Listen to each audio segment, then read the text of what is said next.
guys, back with me again with Likatan seperti di title di bawah. Untuk hari ini aku bakal kasih tahu ke kalian seperti yang sudah aku janjikan, aku bakal review kamera baruku. So if you guys wanna know what's about this kamera dan perbedaannya dengan kamera generasi sebelumnya, just stay tuned and keep on watching.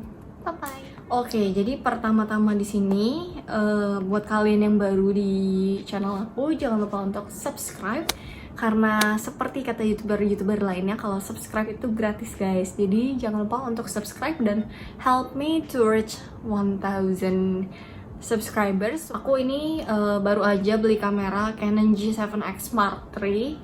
Kalau misalnya kalian bisa lihat ininya, aduh, maaf ya kalau aku ngelihatnya kayak nggak ke kameranya soalnya shootnya kan pakai handphone guys. Jadi ini kameranya, dan ini aku udah pakein silikon supaya nggak rusak karena aku tahu kalau aku sangat ceroboh tuh ya. Jadi kalau kita nyalain dan dia bakal langsung muncul di sini.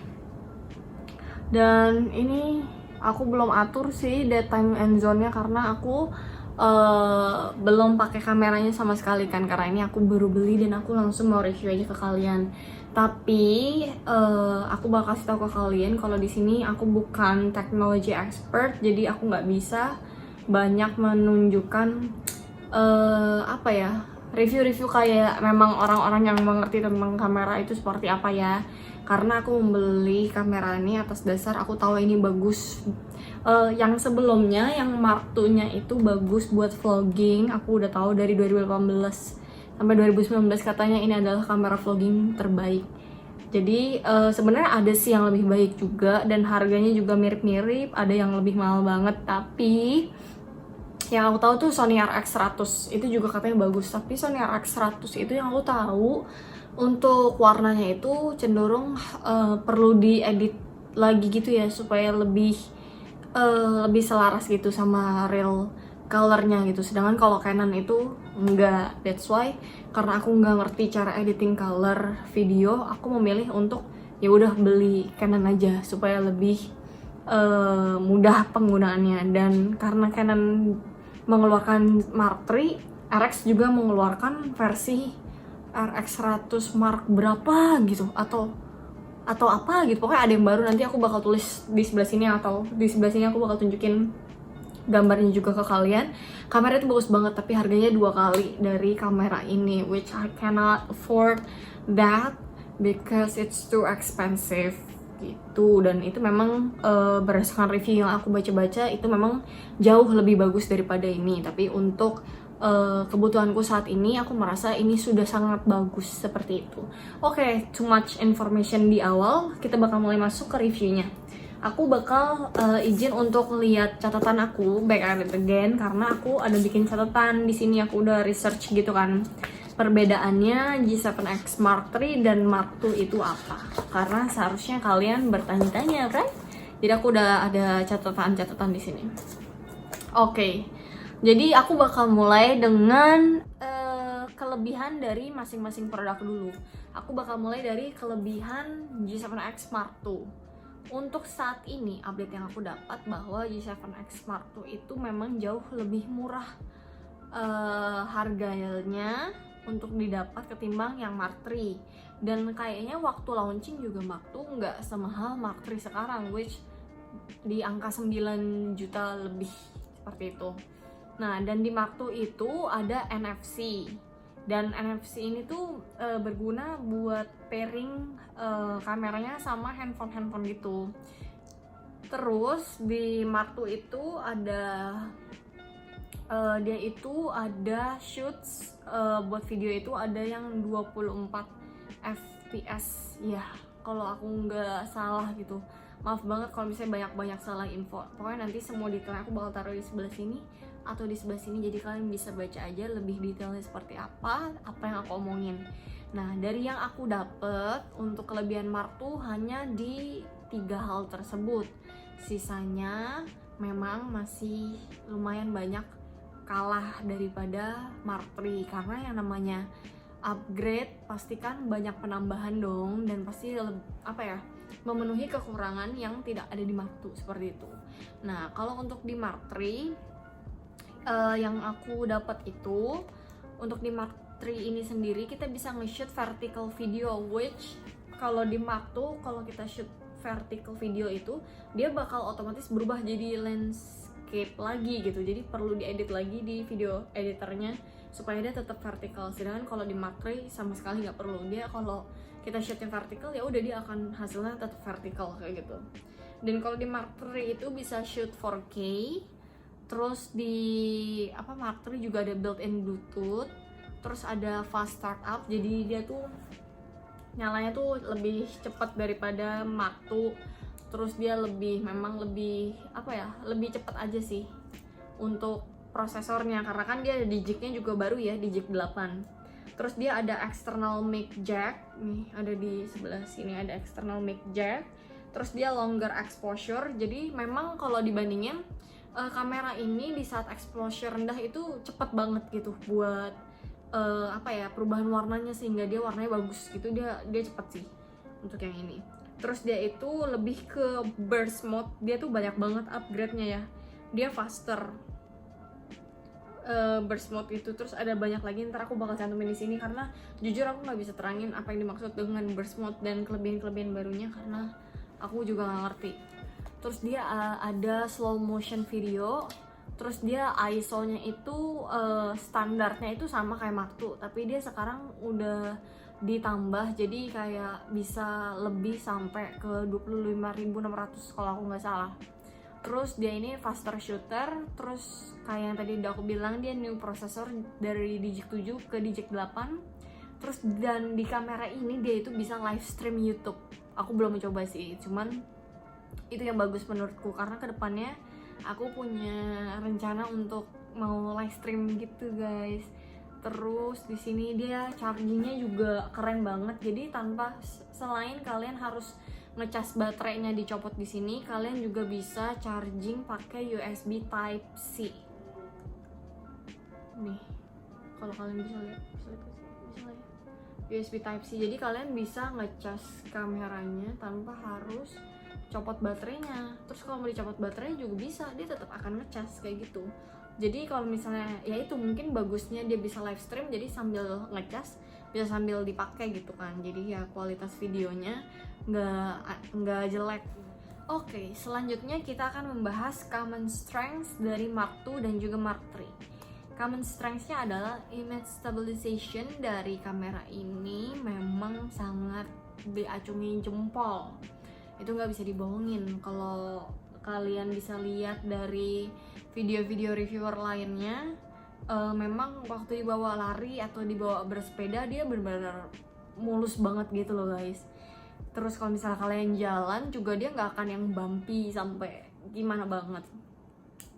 Terus keduanya sama-sama punya flip up dan dia bisa ditarik mundur lagi, dan flip up-nya ini juga touchscreen. Terus dia punya built-in ND. Jadi kalau kalau misalnya kalian bikin pakai kacamata nih nge-shootnya, kameranya itu nggak bakal bikin mata kalian tuh kayak ada pantulan sinar matahari gitu loh kalau misalnya kalian pakai kacamata, atau pantulan sinar misalnya kalau kalian pakai ring light. Tapi aku juga belum mencoba, nanti mungkin aku bakal coba dan aku bakal taruh videonya di sebelah sini, nanti kita coba lihat bareng-bareng ya. Terus kalau misalnya kamera ini dipakai di saat ada exposure, misalnya kayak backlight gitu ya, ada matahari di belakang, dia juga bakal tetap bagus warnanya. Jadi dia nggak yang kayak kita langsung totally hitam nggak kelihatan gitu, jadi tetap masih bisa kelihatan mukanya. Lalu dia itu punya lensa yang bagus, even ini nggak bisa dicopot pasang ya guys, karena ini built-in lensa gitu, tapi dia bagus karena dia udah STM, jadi sensorik apa-apa gitu, nanti aku pokoknya cantumin gitu ya. Kalau dia lagi autofocus atau kita mau zoom out zoom in gitu, dia nggak bakal ada suara gitu lensanya. Jadi aku salah, aku menganggap ini itu disebutnya viewfinder karena ya viewfinder nggak masuk akal sih, cuman karena ada kata view jadi aku nganggap ini viewfinder. Aku ralat di sini, ini bukan viewfinder tapi ini LCD yang kita biasa pakai kalau misalnya kita lagi filming video gitu, jadi kita bisa ngeliat muka kita. Aduh, ini maaf ya kalau aku ngeliatnya ke sini bukan ke sini. Jadi kita bisa ngeliat muka kita di sini gitu. Nah, dia itu ininya kan apa? Iya itu apa sih, ngomongin apa sih, bingung deh. Jadi intinya itu yang aku maksud ya guys. Jadi ini itu adalah L tuh guys, bisa lihat gitu. Tada! Nih kalian bisa lihat aku pakai kamera. Oke, jadi apa sih, bingung deh mau ngomong apa.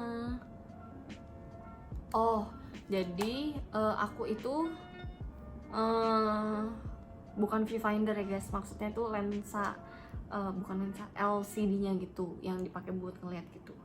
Nah, jadi kayak yang tadi aku bilang, keduanya nggak punya viewfinder. Nah, viewfinder itu apa sih? Viewfinder itu adalah kalau di DSLR itu, nanti aku bakal taruh juga fotonya di sini. Itu kayak kalau misalnya kalian mau foto, kalian bisa ngeker dulu gitu loh. Nah, itu viewfinder tuh, tempat kalian buat ngekerin kayak gini. Nah, sekarang karena aku punya Mark III, aku bakal bahas kekurangan dari Mark III ini. Dari yang aku dapat, autofocus on people's face itu agak kurang untuk G7X Mark III, cenderung lambat ketimbang kamera-kamera generasi baru lawan-lawannya. Padahal di Mark II itu kendalanya udah sama dan banyak orang berharap bahwa di Mark III akan diperbaiki gitu. Tapi memang sejauh ini belum ada update lagi gitu.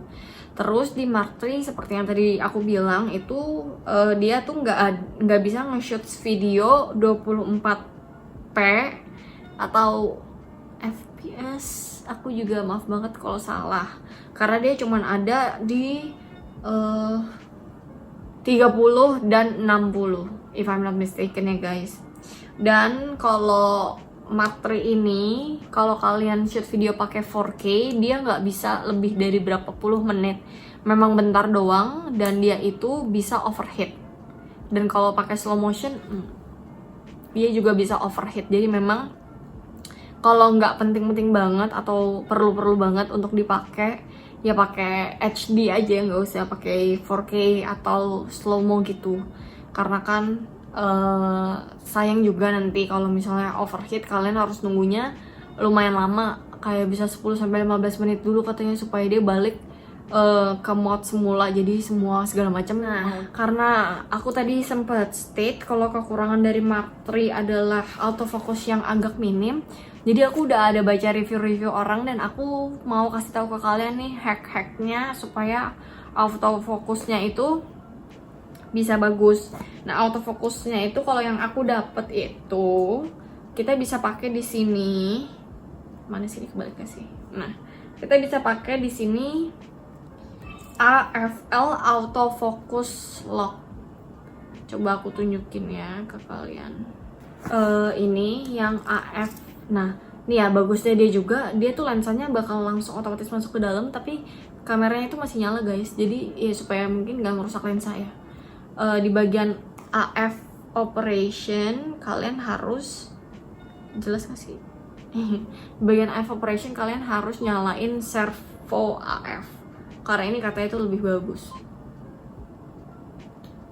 AF methodnya kalian mau spot AF atau mau one point AF, kayaknya kalau mau lebih enak sih di one point AF, ribet banget AF ya guys, di autofocusnya di one point aja. Jadi waktu kalian mau nge-shoot gitu ya, kalian tinggal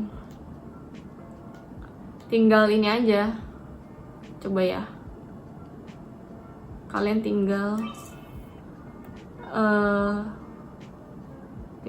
ini nih, kayak misalnya tuh kalian kayak coba kalau kita kan video ya. Nah, jadi kalau misalnya kalian mau fokusinnya ke mana, dia bakal benar-benar ngikutin gitu sih. Ini ya, coba ya, kita coba. Nih ya guys, aku kasih unjuk ke kalian. Jadi itu ada kayak dia ada bracket muka gitu kan. Nah, karena muka aku nggak kelihatan nih, jadinya dia lari gitu loh ke mulut aku. Cuman kalau aku ilangin tuh, dia otomatis kayak langsung gede gitu kan, langsung ke muka aku gitu. Hehe. Jadi ya maksudnya kayak gitu sih guys. Nah, jadi kira-kira kayak gitu videonya. Itu sih hacks yang aku dapat dan menurut aku memang lumayan membantu supaya autofocusnya itu bisa lebih clear, berfokusnya ke muka kita aja gitu. Jadi waktu ada produk-produk yang mau kita tunjukin juga akan lebih mudah fokus ya. Terlebih kacanya dia kan touchscreen, jadi memang sangat lebih membantu sih. Jadi nggak perlu kayak kita flip gini terus kita flip balik lagi gitu buat di touch, karena dia begini aja udah bisa langsung tek-tek gitu. Walaupun memang dia kecil karena ya ini kan kamera vlogging kayak pocket gitu kan, jadi nggak bisa diharapin dia sampai gede banget jadi yang pencetnya nyantui gitu, nggak bisa gitu. Cuman overall menurut aku ini sudah jauh lebih dari cukup buat vlogging ataupun buat bikin video sehari-hari kayak gitu. Cuman itu aja sih yang kira-kira aku bisa kasih tahu ke kalian perbandingan Mark II dan Mark III itu apa. Dan kalau ditanya sebenarnya worth it nggak sih untuk membeli Mark III, dimana selisihnya sekarang adalah 3 juta lebih. Kalau menurut aku itu semua kembali lagi ke kebutuhan kalian ya. Kalau memang kalian butuhnya tuh yang nggak perlu ada 4K atau nggak perlu ada slow mo, nggak perlu pakai mic jack, terus nggak perlu pakai ya itu sih. Jadi ya udah nggak apa-apa, nggak usah gitu, beli aja yang Mark II karena itu udah diakui bahwa itu adalah kamera vlogging di tahun 2018 sampai 2019 yang terbaik. Cuman kalau memang kalian punya budget lebih dan kalian pengen kualitas suaranya lebih bagus lagi dan punya fitur-fitur baru, memang Mark III lebih baik. So that's the end of the video. Hope you guys like it and don't forget to subscribe to my channel because subscribe itu gratis. Dan jangan lupa juga buat komen di bawah kira-kira video apa lagi sih yang kalian pengen aku buat sampein seperti itu. So yeah, see you guys in the next video. Bye.